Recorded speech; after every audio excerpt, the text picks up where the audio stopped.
आज फिर से मेरे चैनल में स्वागत है। कॉमर्स में शरण पंकज सर के साथ में कल हमने पढ़ा था जनरल और जनरल की परिभाषा।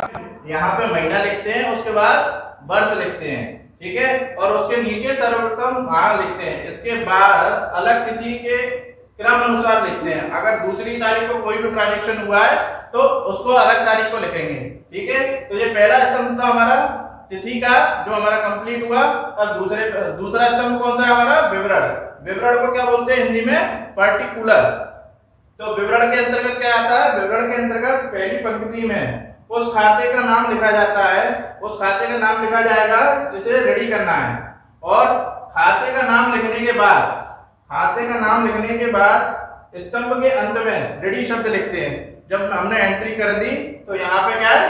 रेडी शब्द लिखा जाएगा, ठीक है, लिखा जाता है। और दूसरी पंक्ति में क्या करेंगे? दूसरी पंक्ति में उस खाते का नाम लिखा जाता है और जिसे धनी करना है। अब जो दूसरी में क्या करेंगे? जिसको हमें धनी करना है उसको हम दूसरी पंक्ति में लिखेंगे, यानी नीचे। इस खाते के बाद का शब्द लिख देते हैं और इसके बाद का शब्द भी लिखते हैं, ठीक है। जैसे का शब्द है तो का धनी पक्ष में आता है हमारा। तो ये दो हमारे कंप्लीट हो गए स्तंभ। इसके बाद तीसरे पे आ जाइए।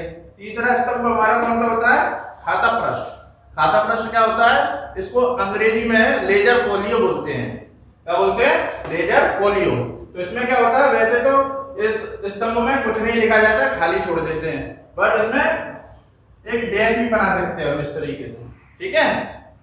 खाता बही में खतौनी पोस्टिंग करते समय जब इसमें खतौनी करेंगे या पोस्टिंग करेंगे तो उस समय खाते का पृष्ठ संख्या लिखते हैं। जो भी उसमें पृष्ठ संख्या दी होगी वो हम लिखेंगे इसमें लेजर फोलियो में। ये भी हमारा कंप्लीट हो गया।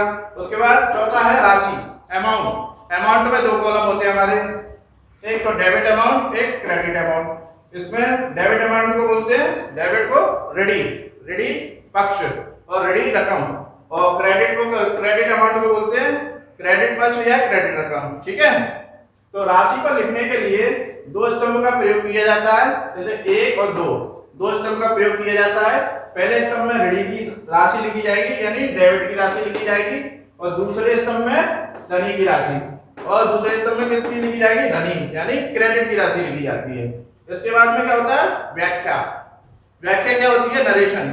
जो भी हमने एंट्री यहाँ पे करी है वो एंट्री किसकी थी वो हमें बाद में याद आ जाए, इसलिए उसके नीचे नरेशन या व्याख्या हम लिखते हैं, ठीक है। उसे हम याद नहीं रख सकते, इसलिए प्रत्येक लेनदेन को जनरल में लिखने के उपरांत विवरण के खाने में लिखने के नीचे कोष्ठक में लेनदेन का संक्षिप्त विवरण लिखा जाता है, और जिससे ज्ञात हो जाता है कि यह लेनदेन धनी था या ऋणी था। तो ये व्याख्या हो गया। इसको इंग्लिश में क्या बोलते हैं? नरेशन।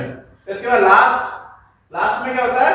योग आगे ले जाना या टोटल कैरिड फॉरवर्ड। इसका मतलब क्या होता है? जैसे हमने एक पेज पे किसी चीज पे ये सवाल किया, हमने उस पे एंट्रीज की, जनरल एंट्रीज, अब उस पेज पे हमारी एंट्री आ नहीं रही है तो क्या करेंगे? अगले पेज पे ले जाएंगे।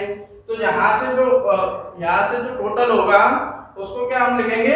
आगे ले गए, क्या योग को आगे ले गए। उसके बाद में जो अगले पृष्ठ पे हम जो करेंगे एंट्रियां, उसमें क्या योग आगे ले आए, उसमें योग आगे ले आए लिखते हैं।